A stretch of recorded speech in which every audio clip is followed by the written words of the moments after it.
அந்த காலத்துலலாம் இப்போ இருக்க மாதிரி ஆட்டோ, பஸ்ஸு, காரு இந்த மாதிரி வசதிகள்லாம் கிடையாது. எங்கே போகணும் அப்படின்னாலும் ஒரு குதிரை வண்டியிலையோ ஒரு மாட்டு வண்டியிலையோ இரவே ஏறி உட்காந்துட்டுருவா. இப்போ காலையில் ஒரு திருமணத்துக்கு போகணும், 7 மணி 8 மணி திருமணம் அப்படின்னா இரவே ஏறி உட்காண்டா அடுத்த நாள் தான் அந்த குதிரை வண்டியில் ஏறிண்டு அந்த திருமணத்துக்கு போக முடியும். இப்படி இருக்கச்ச ஒரு எஜமானன் இருந்தான். அவங்கக்கிட்ட ஒரு கருப்பன்னு ஒரு குட்டி குதிரை இருந்தது. ரொம்ப புத்திசாலி குதிரை, ரொம்ப புத்திசாலி குதிரை. அதுக்கு ஒரு தடவை வழி காட்டினா அதே போல் கரெக்டாக போய் கொண்டு விட்டுரும். எவ்வளோ தூரம் இருந்தால் அறிவாளியான குதிரை. அதனால் அந்த குதிரையை வண்டியில் கட்டி அவன் கவலை இல்லாமல் ஏறி உட்காந்து ஊர்களுக்கு போயிட்டு வருவான். அப்போது அந்த நாள் என்ன ஆச்சுன்னா லேசாக மழை பெய்ய ஆரம்பிச்சிருந்தது. இருந்தாலும் அடுத்த நாள் தொலை தூரத்தில் இருக்கிற அவனுடைய தங்க மகனுக்கு திருமணம். அதனால் அவனும் அவனோட பையனும் இரவே அந்த குதிரை வண்டியில் ஏறிண்டு ஊருக்கு போகிறதுக்கு நினச்சேன். அவனோட மனைவி முதல் நாளே ஊருக்கு போயிட்டார். அதனால் இவ 2 பேரும் தான் அடுத்த நாள் ஊருக்கு போகிறார்.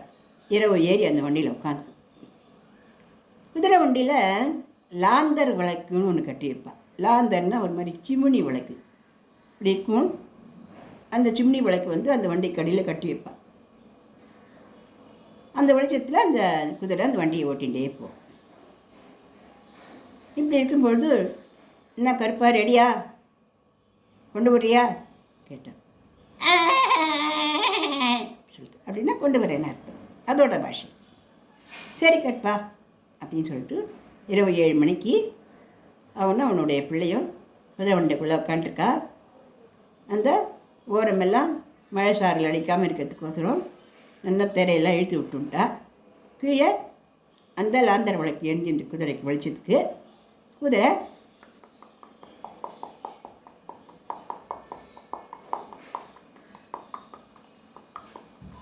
அப்படின்னு போயிட்டே இருந்தது. அந்த குதிரை வண்டி தாளாட்டுற மாதிரி இருக்கிறதுலையும் ஜோன்னு இந்த மழை பெய்யுற சத்தத்துலேயும் ஆனந்தமாக அந்த எஜமானும் அவனுடைய பையனும் நல்லா வண்டிக்குள்ளே தூங்கிகிட்டே வந்தான். அவளுக்கு கவலை இல்லை, என்ன குதிரை கட்ட கொண்டு போய் விட்டுடும், அதனால் ஜாலியாக தூங்கிட்டே வந்தான். அப்போ ஒரு காற்று அடிச்சுது. அந்த காற்றுல இந்த வண்டி கீழே கட்டியிருந்த லாந்தர் விளக்கு அது அணைஞ்சி போச்சு, இருட்டாகிடுது. ஆனாலும் குதிரையை கொண்டு விட சொல்லியிருக்கா இல்லையா, அதனால் அந்த குதிரை ஒரு தினம் போன வழி ஞாபகம் வச்சுருக்கு இல்லையா, அதே வழியிலேயே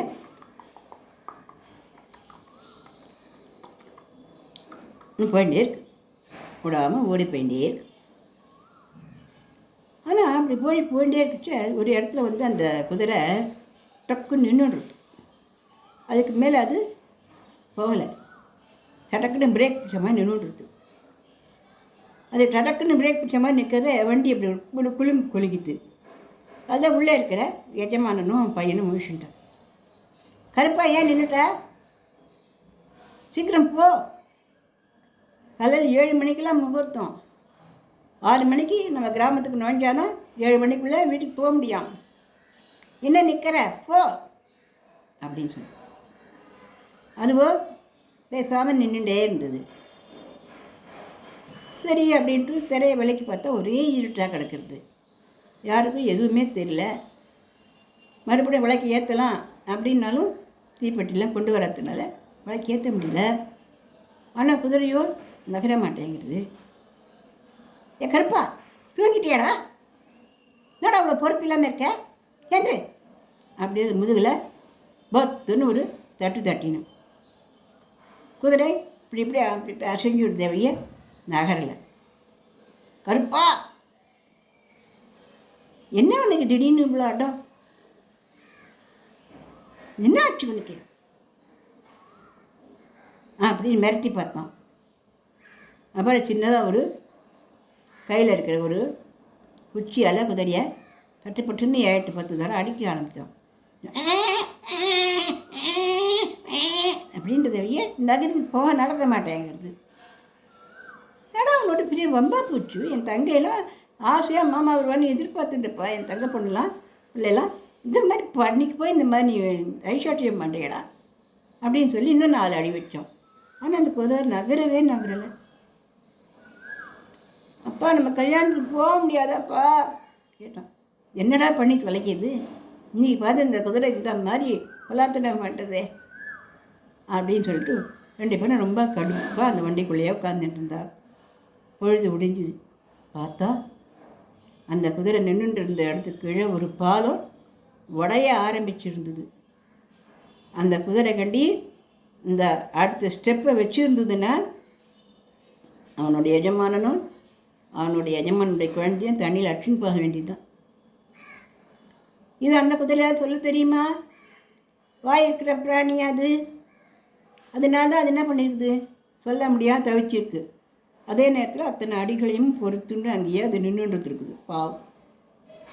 அதை பார்த்த உடனே எஜமான் கண்ணை ஜலம் வந்துடுது. கடவுளே, நான் என்ன மோசம் போனேன், என்ன அறிவை கெட்டு போனேன்.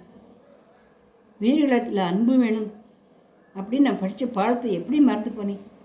எப்படி இவ்வளோ அடி அடித்து அந்த குதிரையை போட்டு இந்த உடம்பெல்லாம் தழும்பாக போயிருக்கே அப்படின்னு அந்த குதிரையை கட்டி பிடிச்சிட்டு அழுதான்.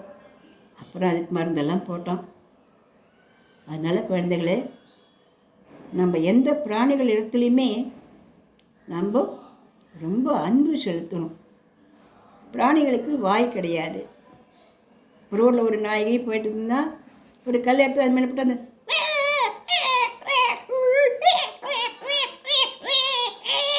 கத்தின்னு போகிறது இல்லையா, அதை பார்த்தா நம்மளுக்கெல்லாம் ஜாலியாக இருக்கிற மாதிரி இருக்கும். சில பிள்ளைங்களுக்கு, எல்லா பிள்ளைங்களுக்கும் இல்லை, சில பிள்ளைங்களுக்கு நம்ம கல்லை போட்டோம் அது ஓடுதுன்னு ரொம்ப தமாஷா இருக்கும் இல்லையா. அப்படிலாம் செய்யவே கூடாது கண்ணுங்களா. எந்த உயிர்களுக்குமே நம்ம தீங்கு நினைக்கவே கூடாது. மாறா உயிர்கள் இடத்துல அன்பு வேணும். ஏன்னா வாயில்லா பிராணிகளான அது அறிவு உள்ளதுகள் தான்.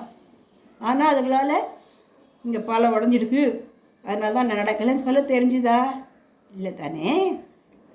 அதனால் உயிர்கள் இடத்துல நம்ம, வாயில்லா பிராணிகள் இடத்துல நம்ம அன்பு காட்டணும். உயிர்கள் இடத்தில் அன்பு வேண்டும் அப்படின்னு பாடியிருக்கார் இல்லையா. யார் பாடியிருக்கார்? பாரதியார். அந்த மாதிரி உயிர்களிடத்தில் அன்போடு இருப்போமா. நீங்கள் எல்லோரும் உயிர்களிடத்தில் அன்பு காட்டுற பிள்ளைங்க தான். உங்கள் வீடுகளெல்லாம் நீங்கள் நாய்க்குட்டி வளர்க்கலாம், பூனைக்குட்டி வளர்க்கலாம், செல்லப்பிராணிகள் வளர்க்கலாம். நீங்கள் அன்பாக இருப்பீங்க தானே எல்லாத்துலேயும். எனக்கு தெரியுமே, நீங்களாம் ரொம்ப அன்பான பிள்ளைங்க. ஆனால் நான் இந்த கதையை சொன்னேன்னா உயிர்களிடத்தில் நம்ம அன்பாக இருக்கணும் அப்படின்னு நம்ம புரிஞ்சுக்கிறதுக்காக தான். சரியா? இந்த கதை பிடிச்சிருக்கா? இந்த கதை பிடிச்சிருந்தாக்கா லைக் பண்ணுங்க, ஷேர் பண்ணுங்க, சப்ஸ்கிரைப் பண்ணுங்க.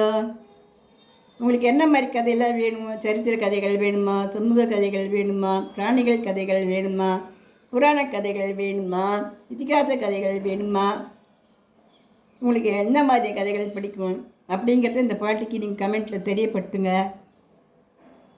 உங்கள் டேஸ்ட்டுக்கு ஏற்ற மாதிரியா நான் உங்களுக்கு கதைகள்லாம் சொல்கிறேன். சரிதானா கண்ணுங்களா?